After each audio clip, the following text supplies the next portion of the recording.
कंपितो संसर्मोपानीन उपादिवचिति तन हम बाप रोचैव बुद्धिनाम विलोपिताः।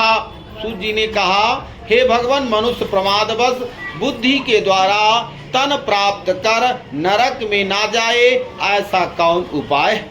वह मुझसे कहने की कृपा करें। भगवान ने कहा, हे गरुण, साधु पृष्ठम त्वया तच्छ मनुष्याणाम हिताय वै शृण्वाभितो भुक्ता सर्वे ते कथाम्यहम्। भगवान ने कहा, हे गरुण, तुमने मनुष्यों के हित के लिए बहुत ही अच्छा प्रश्न किया। अब तुम सावधान होकर सुनो, मैं विस्तार से कहता हूँ।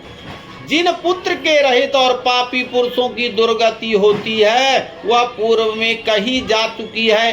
हे गरुण, पुत्रवान पुरुष तथा धार्मिक पुरुष की दुर्गति कभी नहीं होती। अतः यदि अशुभ कर्म के योग बल से पुत्र का जन्म नहीं हुआ तो भी वह पुत्रवती हो, ऐसा उपाय अवश्य करना चाहिए। सतचंडी का जप कराना चाहिए, हरिवंश पुराण श्रवण करना चाहिए, भगवान शिव की आराधना कर बुद्धिमान पुरुष पुत्र का उत्पादन करते हैं। पिता का पुत्र नामक नरक से पुत्र ही उद्धार करता है, इसलिए ब्रह्मा ने पुत्र ऐसा इसका नाम रखा है। धर्मात्मा एक पुत्र भी संपूर्ण कुल का उद्धार कर देता है और पुत्र के से स्वर्गादि लोक की प्राप्ति होती। यह अनादिकाल से श्रुति भी कहती है, इत वैद्रमय प्रोक्तम पुत्रा महामुत्तमम तस्मात् पुत्र मुखम दृष्ट्वा मुच्यते पैतृगाणिताः। इस तरह पुत्र महात्मा वेदों में भी कहा गया है। मनुष्य पुत्र का मुख देखकर पितृण से मुक्त हो जाता है। पौत्र का स्पर्श करने मात्र से देव, पितृ, मनुष्य इन तीन ऋणों से मुक्त हो जाता है। इस प्रकार मनुष्य पुत्र, पौत्र और प्रपौत्र से यमलोक का अतिक्रमण कर स्वर्ग को प्राप्त करता है। ब्रह्मा विवाह द्वारा विवाहित स्त्री का पुत्र स्वर्ग ले जाता है और अविवाहिता किसी भी स्त्री से जो पुत्र की उत्पत्ति होती है वह पिता को नरक में लेकर जाता है। हे गरुण, इसलिए हीन जाति के पुत्र का त्याग करना चाहिए। सवर्ण पुरुष से स्त्री में जो पुत्र होता है वह औरस पुत्र है, जो कि श्राद्ध आदि करने से पितरों को स्वर्ग ले जाने वाला होता है। भगवान ने कहा, हे गरुण, श्राद्ध से पितर स्वर्ग लोक में जाते हैं, इससे संदेह नहीं, परंतु अन्न के द्वारा पिंड देने से भी एक प्रेत स्वर्ग को गया। यह कथा सुनिए। इस विषय में पुरातन इतिहास कहता हूँ, जिसने अर्धदैविक दान का महात्म कहा है। पुरा त्रेता युगे तक्ष राजासीत बभ्रुवान महोदय पुरे रम्य धर्मनिष्ठो महाबलः। हे गरुण, प्राचीन काल में त्रेता युग में अति सुंदर महोदय नामक एक नगर है। वहाँ के राजा का नाम प्रभुवान था। बलवान और धर्मनिष्ठ राजा राज्य करता था।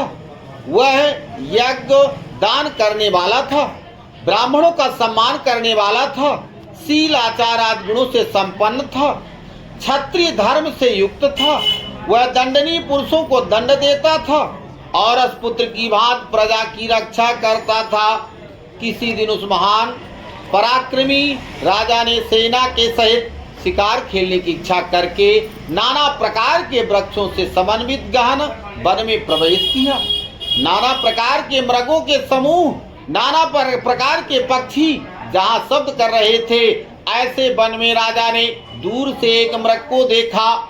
उस राजा ने दूर से अति तीक्ष्ण मृग भेदी बाण मृग पर छोड़ा, पर वह नहीं मरा, अपितु राजा के चलाए हुए उस बाण को लेकर वन में प्रवेश कर गया। राजा ने मृग को नहीं देखा, केवल मार्ग में रुधिर गिरा हुआ दिखाई दिया। उसके अनुसार राजा उस मृग के पीछे जाता हुआ किसी दूसरे वन में पहुंच गया। मार्ग चलने के श्रम से, क्षुधा तृषा द्वारा कंठ सूख जाने से तथा धूप लगने से राजा का चित्त विह्वल हो गया।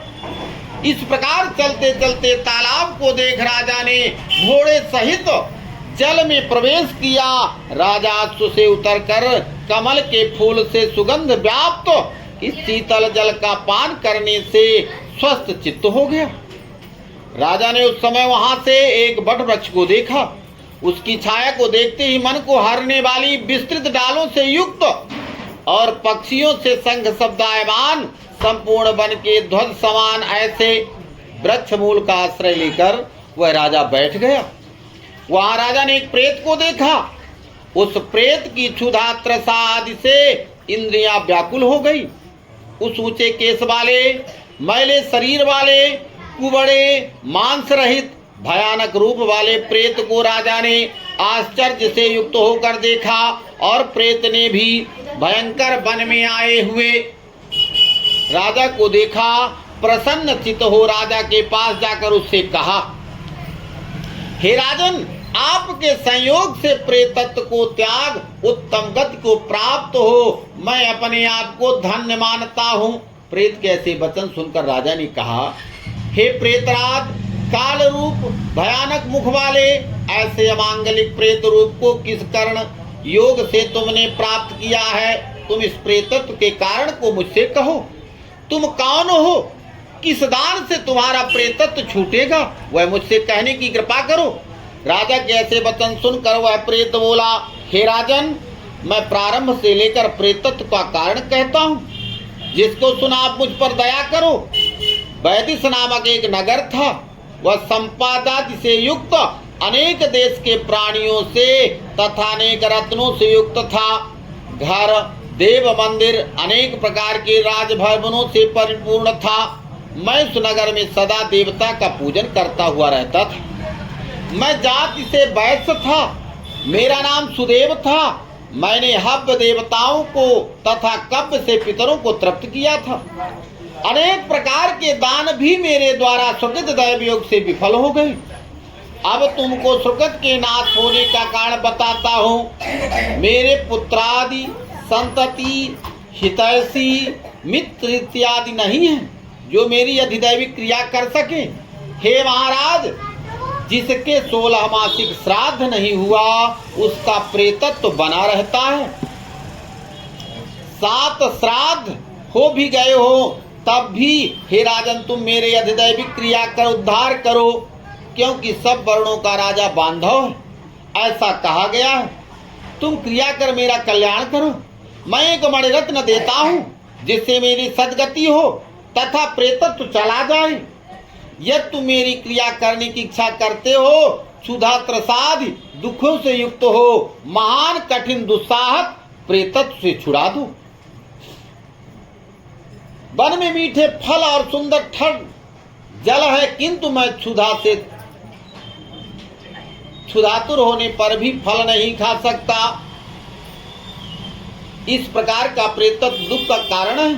तुम तो प्रेतपन छुड़ाने का उपाय मैं कहता हूँ। हे राजन, मेरे लिए तुम नारायण बलि वेद मंत्रों द्वारा अर्धदैविक क्रिया करो, इससे मेरा प्रेतत्व नष्ट हो जाएगा, इसमें कुछ संदेह नहीं। और मैंने सुन रखा है, वेद मंत्रों का उच्चारण, दान देना, जीवों पर दया करना, सत्शास्त्र का श्रवण करना, विष्णु की पूजा एवं सत्पुरुषों की संगति करना इत्यादि उपाय प्रेत योनि को नाश करने वाले।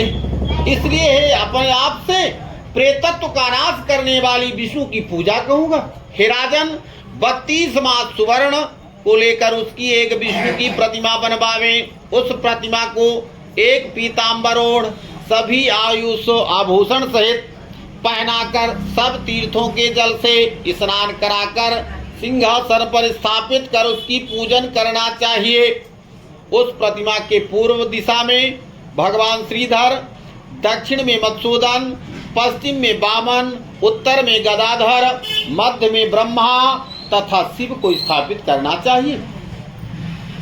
विधि पूर्वक गंध पुष्पादि के द्वारा पृथक पृथक पूजन करना चाहिए। तदनंतर प्रदक्षिणा कर अग्नि में घृत में होम कर दधी दूध से विश्वदेवादि देवताओं का तर्पण करना चाहिए।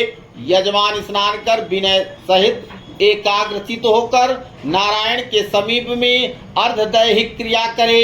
शास्त्रीय विधि से प्रारंभ कर क्रोध लोभ से रहित हो श्रम श्राद्ध करे, वैसे ही व्रतोत्सर्ग करना चाहिए।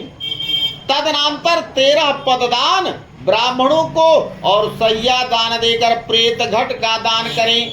ऐसा सुन राजा ने कहा, हे प्रेत, घट का किस विधान द्वारा निर्माण करना चाहिए, किस विधान द्वारा उसको देना चाहिए, ऐसी प्रेत मुक्ति के कारण की बात विस्तार से मुझसे कहने की कृपा करें। प्रेत उवाच साधु पृष्ठम महाराजा कथयामि निबोधते प्रेतत्वं न भवेत् दानेन शूद्रेण चाह दानं प्रेत घटम नाम सर्व शुभ विनाशकम दुर्लभम सर्वलोकानां दुर्गति क्षय कारकम। हे महाराज, आपने अच्छा प्रश्न किया है। जिस प्रकार दान देने से प्रेतत्व नहीं होता वह मैं कहता हूँ, सावधान होकर सुनो। प्रेत घट दान सब अशुभों का नाश और दुर्गति का नाश करने वाला है। वह सब लोक से दुर्लभ है। सुंदर सुवर्ण एक घट को बनाकर उसके ऊपर ब्रह्मा, विष्णु, महेश्वर, लोकपाल आदि नाम लिखकर दूध तथा घृत से भर के, हे राजन, भक्ति से नमस्कार कर ब्राह्मण को दान करना चाहिए और कोई दान करने की आवश्यकता नहीं है, क्योंकि वह सबसे उत्तम दान है। उस घट के मध्य में ब्रह्मा, विष्णु और शंकर को स्थापित कर उसके पूर्व, दक्षिण, पश्चिम, उत्तर इन 4 दिशाओं में 4 लोकपालों को स्थापित करना चाहिए। हे राजन, गंधाक्षदास से पूजन कर दूध घृत से परिपूर्ण सुवर्णमय घट का दान करें। सब दानों में घट का दान महापातकादि का नाश करने वाला है। इस दान को श्रद्धा से करने से प्रेतत्व नष्ट हो जाता है। यह बात राजा से प्रेत ने कही है। भगवान ने कहा, हे राजन, प्रेत और ब्रह्मवान राजा जब आपस में बात कर रहे थे उसी समय राजा का हाथी, घोड़ा, रथ और उनकी सेना वहां आ गई। इससे वह प्रेत राजा को नमस्कार कर तथा प्रार्थना कर महामणि राजा को अर्पण कर वहां से चला गया।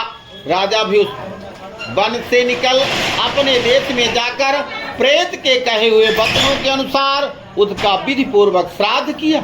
उस अर्धदैविक विधि से पुण्य से वह प्रेतत्व से मुक्त हो स्वर्गलोक को गया।